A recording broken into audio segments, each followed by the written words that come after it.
Caros irmãos e irmãs em Cristo, muito boa noite a todos.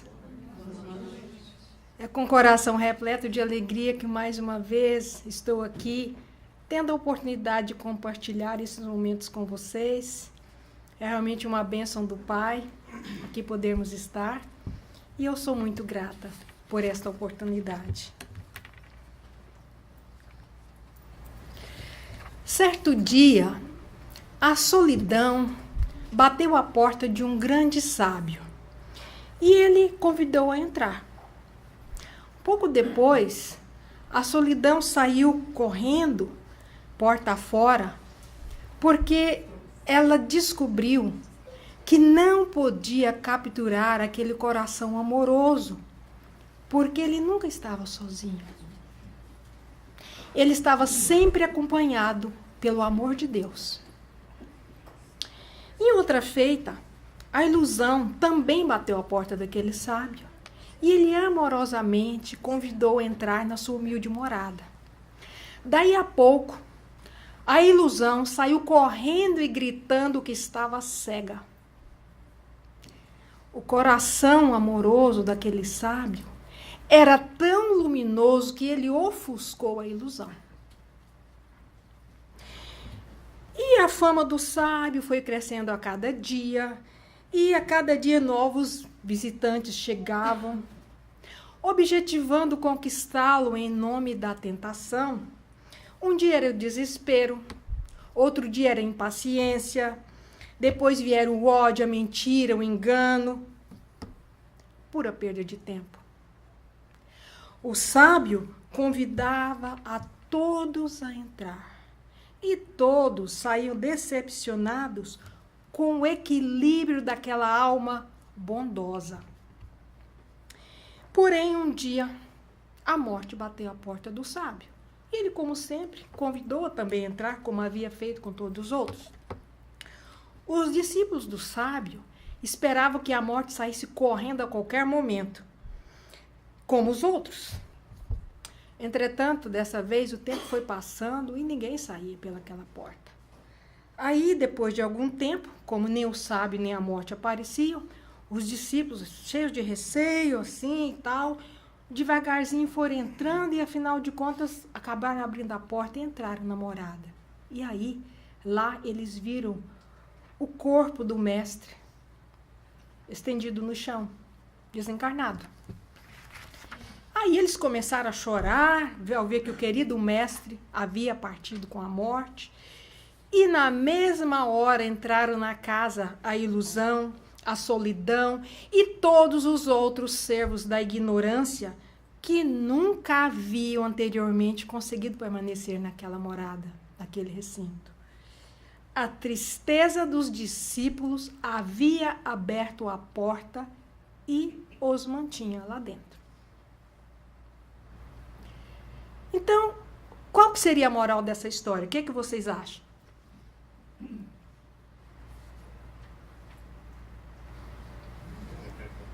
Não? Entram na nossa morada somente aqueles a quem convidamos.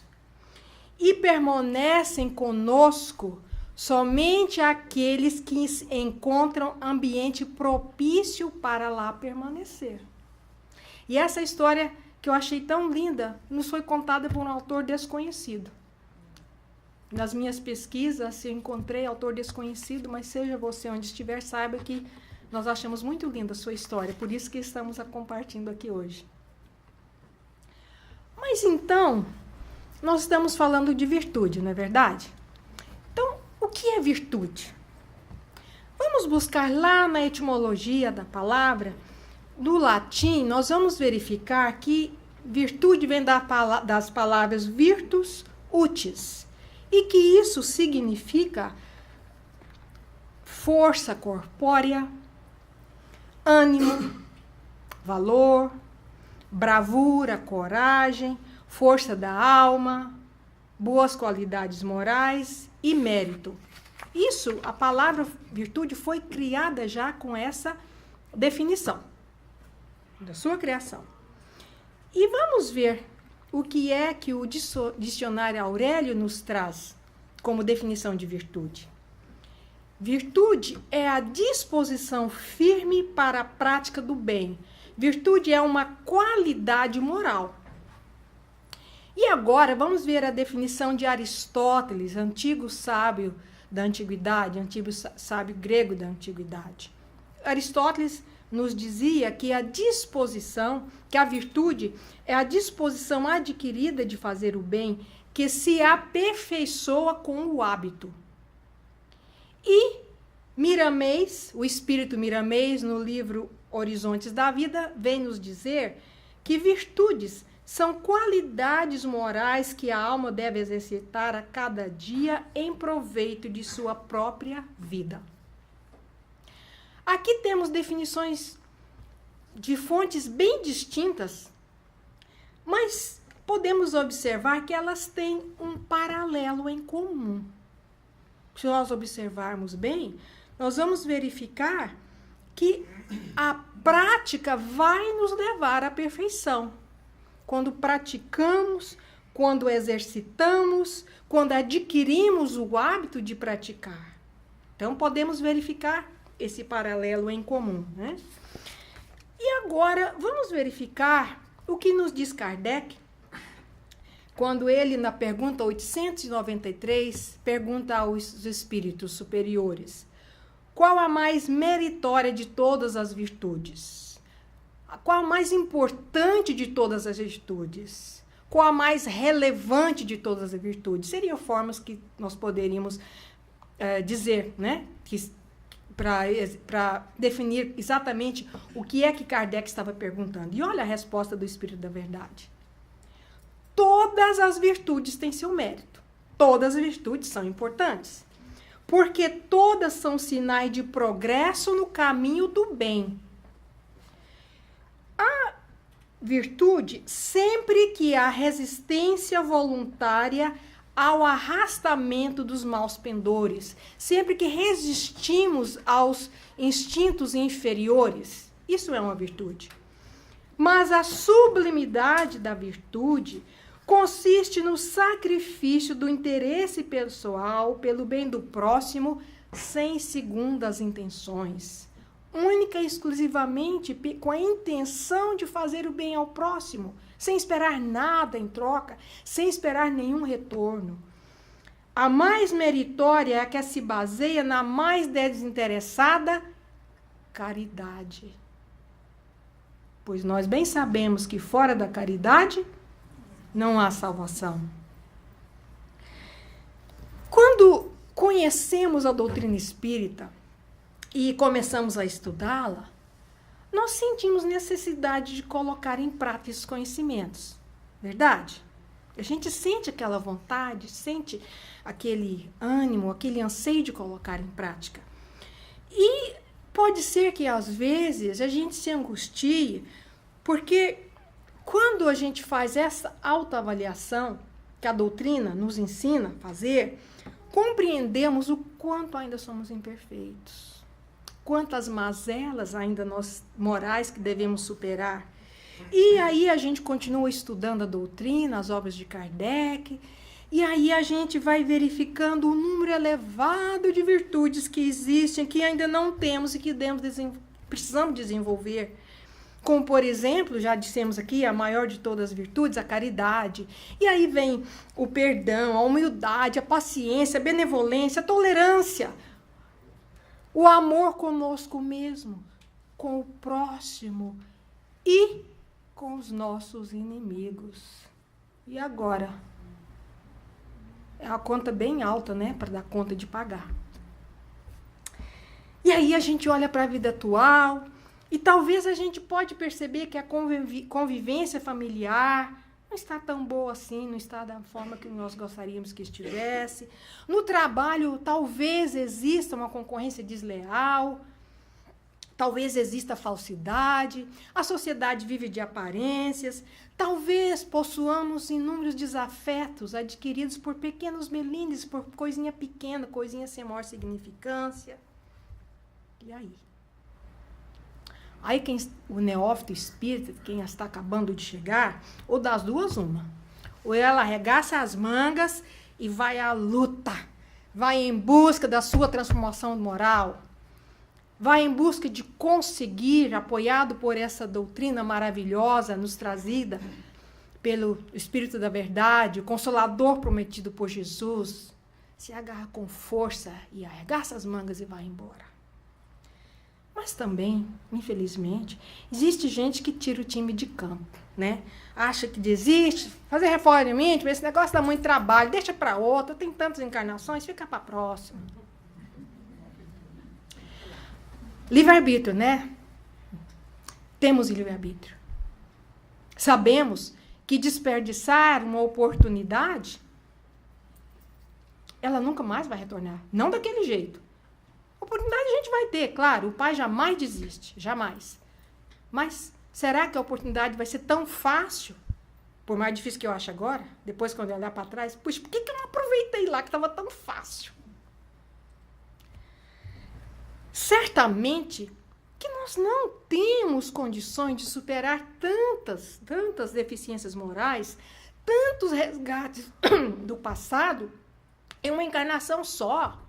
Gente, nós estamos no mundo de provas e expiações, acabamos não, tem um tempinho, mas já deixamos o mundo primitivo, mas nós estamos no segundo escalão, um processo de transição para o mundo de regeneração.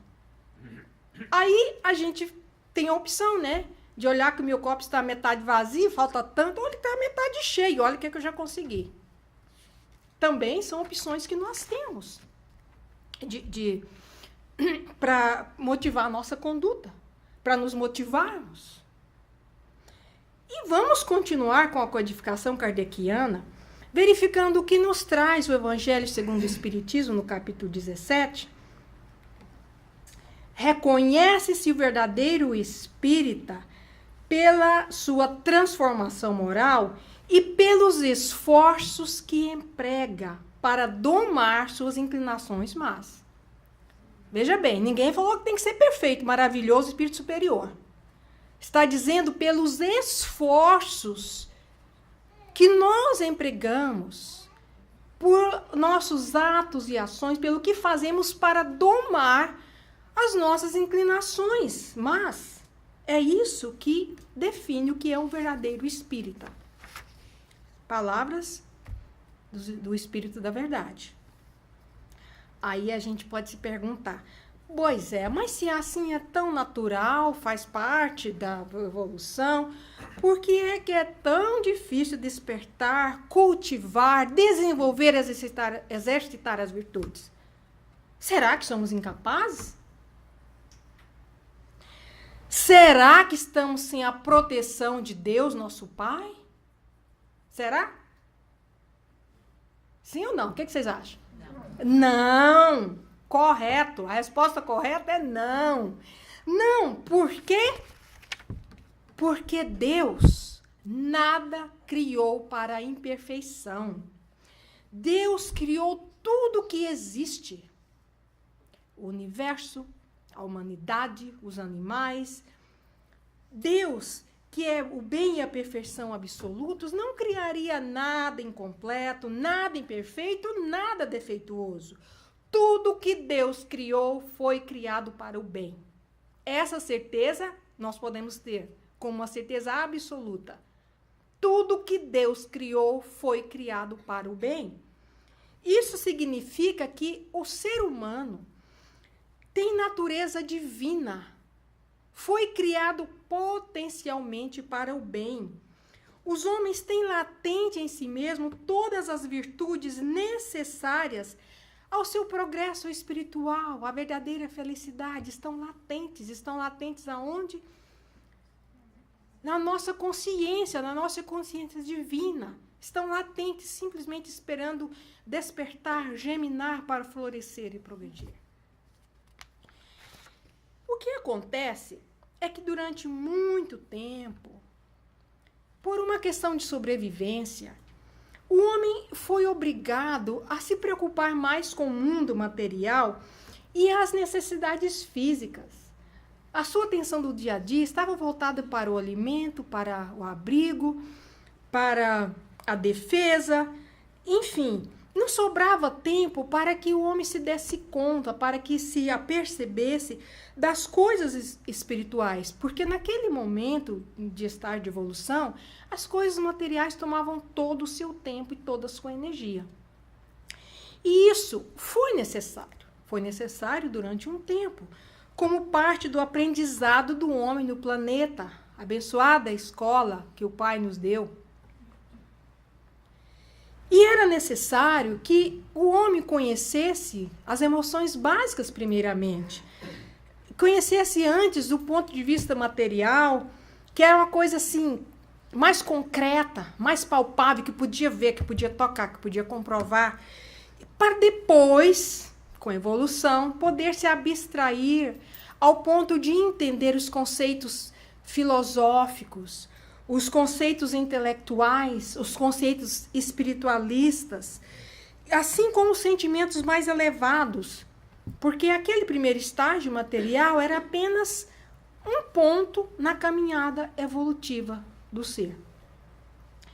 E nessa imensa luta pela sobrevivência, as virtudes acabaram se sendo confundidas com coisas do mundo material, coisas mais práticas, mais objetivas, como a resistência física, a coragem para a luta corporal, as estratégias de guerra, a fertilidade, as questões de harmonia estética.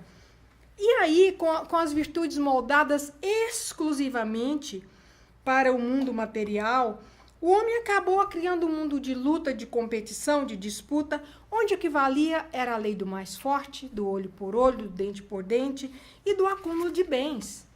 Isso não quer dizer que nós estamos aqui desprezando as coisas materiais, dizendo que elas são importantes. Quem é que não está aqui, está arrumadinho, ajeitadinho? Quem é que não quer pintar o cabelo? Quem é que não quer usar uma roupinha mais ajeitadinha, usar uma maquiagem? Nada de errado com isso, pelo contrário. A questão é que cada um deve fazer o que se sente bem, desde que não seja o valor principal e primordial, desde que não haja a informação errônea, que é para isso que estamos aqui. Há que se ter o equilíbrio, estamos na transição. Então, aí que entra o fio da navalha, que entra a balança entre o equilíbrio do que é material, porque estamos no mundo material, estamos corpo físico, não somos, mas estamos. Então, há que se ter um equilíbrio, sim, do que é material e do que é espiritual. E é esse o momento em que estamos aqui agora. Então, nesse momento, né, em que estamos, o entendimento do homem aumentou. E agora ele alcança uma percepção mais elevada das coisas espirituais. O homem passa a não se satisfazer mais somente com as coisas da matéria. E essa insatisfação começa a gerar o quê? Um sentimento de vazio, de culpa, de arrependimento, de constrangimento, de incômodo, pois o homem começa a perceber que lhe falta alguma coisa está ali incomodando. E aí ele começa a perceber que tem defeitos. E aí começa a luta moral do homem contra si mesmo, a luta moral, o conflito consciencial do homem velho com o homem novo, de que nos fala Paulo de Tarso em suas epístolas, e de que falam muitos outros místicos e filósofos no decorrer da história da humanidade. E essa é a batalha mais árdua do ser humano.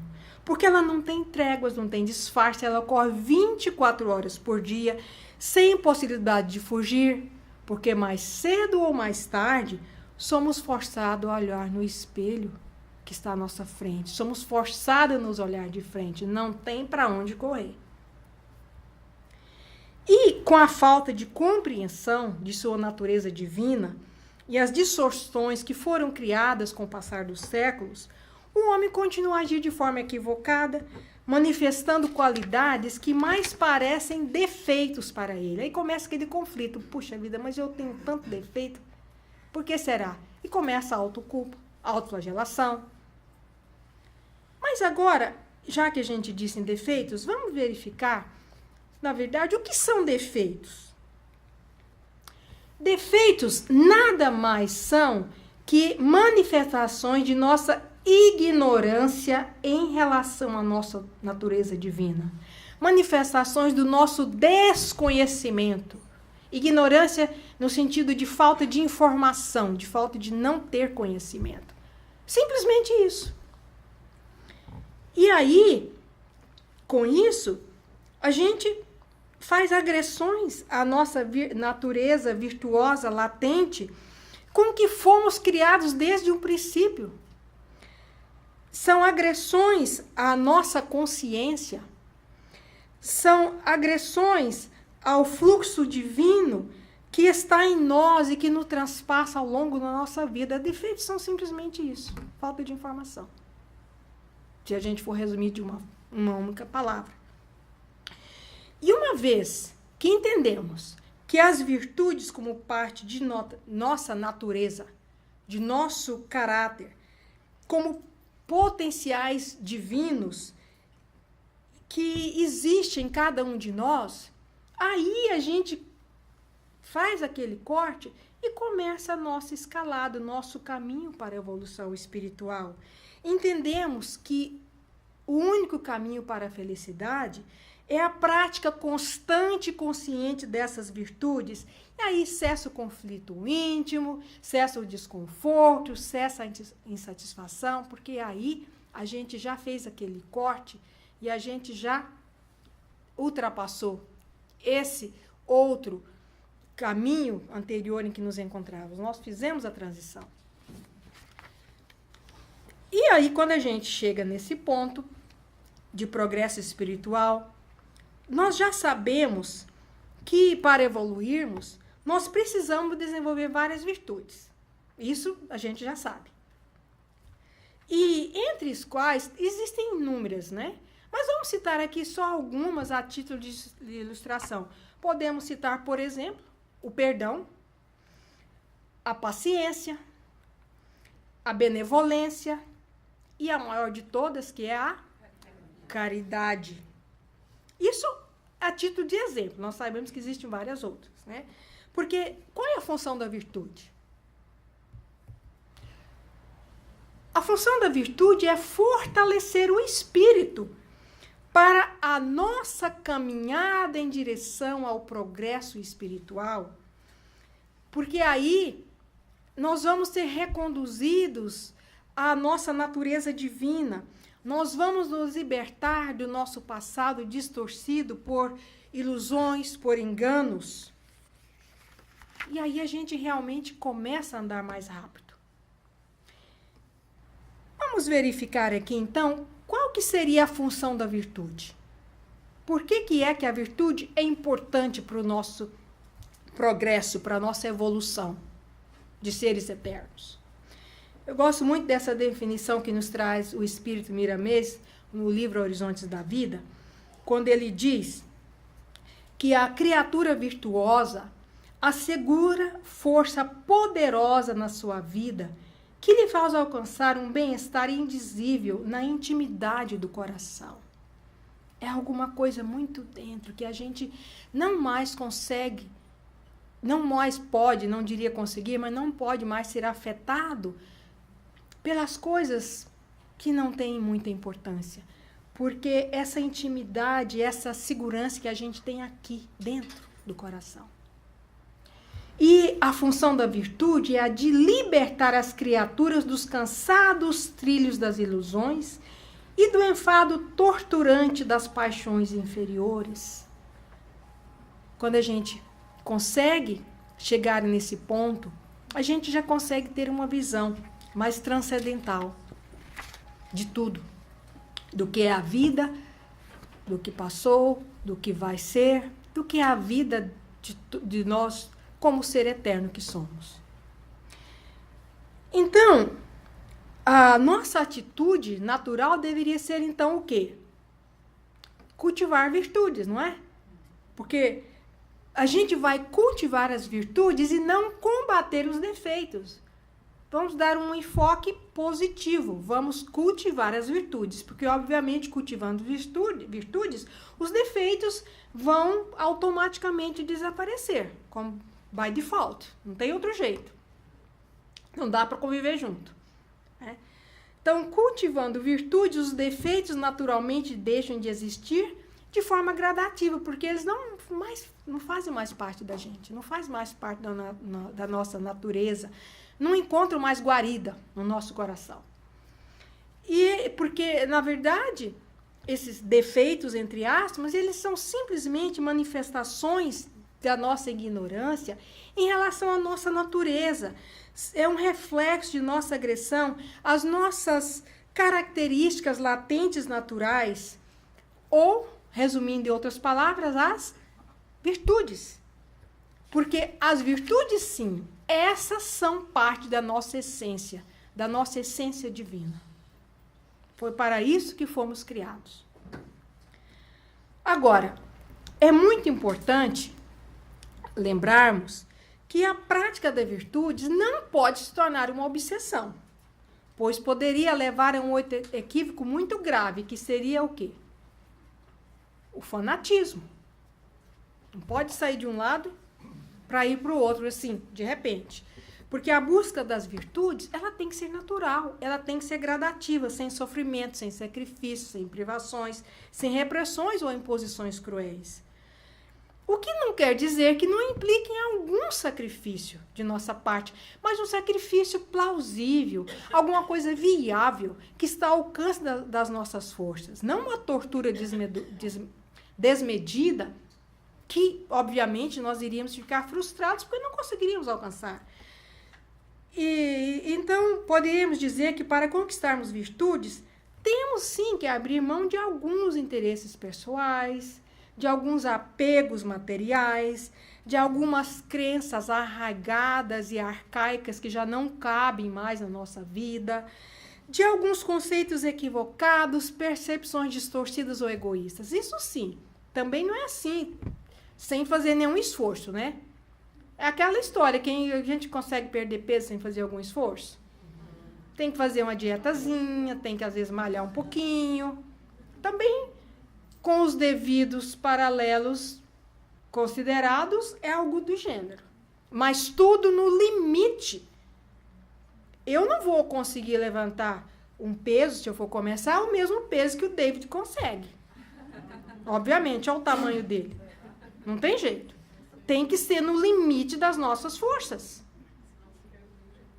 Mas há que se começar, há que se fazer o esforço. Porque na ânsia de alcançar as virtudes, nós não podemos simplesmente virar as costas aos defeitos e negar a existência. O denial, a negação é uma coisa muito séria. Também negar não, a gente tem que estar ciente. Há que se ter a compreensão. Porque para evitarmos um perigo, a gente precisa exatamente saber onde esse perigo está, como ele se comporta, quando ele se manifesta, não é? Devemos procurar conhecer os nossos defeitos exatamente para quê?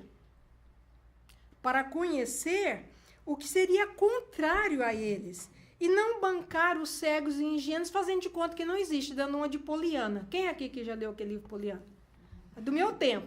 Vocês vão contar a idade agora. Eu já vi umas mãozinhas levantando. Tem mais gente que talvez não queira contar a idade, né? Então, negar também que não existe, fazer de conta que não existe, fechar os olhos, não é por aí, não. Porque quando a gente tem consciência do que a gente está enfrentando, a gente limita as possibilidades de fraquejar. A gente consegue otimizar as possibilidades de sucesso, né? Porque nós devemos principalmente aceitar os nossos eventuais defeitos por uma forma didática de dizer, mas na verdade esses defeitos, eles são alguma coisa passageira. Porque devemos aceitar com naturalidade, porque eles não fazem parte da nossa consciência divina. Eles são simplesmente passageiros, não devemos ter decepção nem desânimos. Se eu identifico um que é forte, puxa, eu tenho isso e agora? Ok, identificou, maravilha, deixa ele quieto aí. E vamos ver qual que é o contrário, qual que é a virtude contrária. Não é? Aí a gente vai verificar que eu tenho aquele defeito, entre aspas, E eu deixo ele quieto, deixo ele lá de stand-by, quietinho lá, e vou procurar cultivar a virtude contrária. Se eu identifico que eu tenho o defeito de ser muito mão de vaca, falando um português mais claro, vamos procurar o quê? Qual seria o oposto de uma pessoa que é muito avarenta, que é muito mão fechada, que não quer saber absolutamente de ajudar nada nem ninguém? Qual seria o contrário? A generosidade. Obrigada. E o centro está aqui para qualquer coisa que vocês precisem. Pois é. Obrigada, Simone, por sugerir, porque já... Nós não combinamos não, viu, gente? Foi combinado, não. Então, generosidade. Começa a praticar. Não, eu tenho que acabar com essa avareza. Esquece, identificou? Esquece. Vai focar na virtude para combater. É assim que faz. Se você identifica, seja o que for, porque não existe uma receitinha mágica. A gente tem que fazer uma autoanálise, uma autoavaliação, porque às vezes uma virtude que eu preciso cultivar, às vezes o Silvano não precisa, ele precisa de outra, a Claudinha precisa de outra, a Lucia precisa de outra. E assim por adiante. Então, ele tem que fazer essa autoanálise para a gente verificar. E investir na virtude contrária. Identifica o defeito, esquece, vai para a virtude contrária. Porque a gente fazendo essa autoanálise, a gente estabelece um plano de ação. Um plano de ação objetivo e individualizado. Como quando tem um personal trainer, você vai lá, eu quero um plano para mim, personalizado. Aqui, ó, acabar com isso aqui, resolver isso aqui ali, personalizado. A gente pode fazer isso em relação às virtudes também. E aí, um dia, nós vamos alcançar a perfeição relativa que todos nós podemos alcançar, né? Porque, afinal de contas, nós temos um destino que o Senhor da vida nos reservou para nós, que é a perfeição. A perfeição que um dia nós vamos chegar lá. Mas é aquela história, né, gente? Vamos olhar para o prato a metade vazio ou a metade cheia? A metade cheia. Então, eu acho isso muito interessante e eu gostaria de trazer aqui uma história do livro e 10 ilustrações, intitulada Da Renovação, o Anjo, o Santo e o Pecador, que nos foi trazido pela psicografia de Chico Xavier, pelo irmão X. E a história é a seguinte. O pecador escutava a orientação de um santo que vivia genuflexo, de joelhos, à porta de templo antigo, quando, junto os dois, um anjo surgiu na forma de homem, travando-se breve conversação entre eles. O anjo: amigos, Deus seja louvado. O santo: louvado seja Deus. O pecador: louvado seja. O anjo, dirigindo-se ao santo: vejo que permaneceis em oração e animo-me a solicitar-vos apoio fraternal. O santo: espero o Altíssimo em adoração, dia e noite. O anjo: em nome dele, rogo o socorro de alguém para uma criança que agoniza no lupanar. E o santo: não posso abeirar-me desses lugares impuros. O pecador: sou um pobre penitente, posso ajudar-vos, Senhor. O anjo: igualmente agora, desencarnou infortunado homicida entre as paredes do cárcere. Quem me emprestará mãos amigas para dar-lhe a sepultura? O santo: tem horror aos criminosos. O pecador: Senhor, disponde de mim. O anjo: infeliz mulher, embriagou-se num bar próximo. Precisamos removê-la antes que a morte prematura lhe arrebate o tesouro da existência. O santo: altos princípios não me permitem respirar no clima das prostitutas. O pecador: dai vossas ordens, Senhor. O anjo: não longe daqui, triste menina, abandonada pelo companheiro a quem se confiou, pretende afogar-se. É imperioso lhe estenda alguém braços fortes para que se recupere, salvando-se-lhe também o pequenino em vias de nascer. O santo: não me compete buscar os delinquentes, senão para corrigi-los. O pecador: determinai, Senhor, como devo fazer. O anjo: um irmão nosso, viciado no furto, planeja assaltar na semana corrente o lar de viúva indefesa. Necessitamos do concurso de quem o dissuada de semelhante propósito, aconselhando com amor. O santo: como descer ao nível de um ladrão? O pecador: ensinai-me como devo falar com ele. Sem vacilar, o anjo tomou o braço do pecador prestativo e ambos se afastaram, deixando o santo em meditação, chumbado ao solo. Enovelaram-se os anos, e na roca do tempo, que tudo altera. O átrio mostrava-se diferente. O santuário perdera o aspecto primitivo, e a morte despojara o santo de seu corpo macerado por silício e jejum. Mas o crente imaculado aí se mantinha espírito na postura de reverência. Certo dia, sensibilizando mais intensamente as antenas da prece, viu que alguém descia da altura a estender-lhe o coração em brando sorriso. O santo reconheceu. Era o pecador, nimbado de luz, envolto em luz. Que fizeste para adquirir tanta glória? Perguntou-lhe assombrado o santo. O ressurgido, afagando-lhe a cabeça, afirmou simplesmente: caminhei.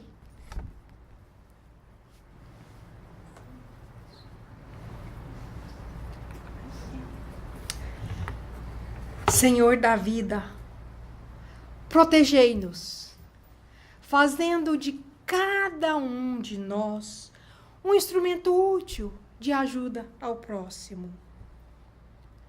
Como espíritos ainda imperfeitos, podemos ter os passos resvalados, mas com a vossa ajuda podemos chegar até o final do caminho. Dai-nos a humildade no trabalho, a força nas decisões, a fé nas dúvidas, a perseverança e o amor. Senhor, que a vossa luz ilumine os caminhos que temos que trilhar. Ajudai-nos, Senhor, hoje e sempre. Que assim seja.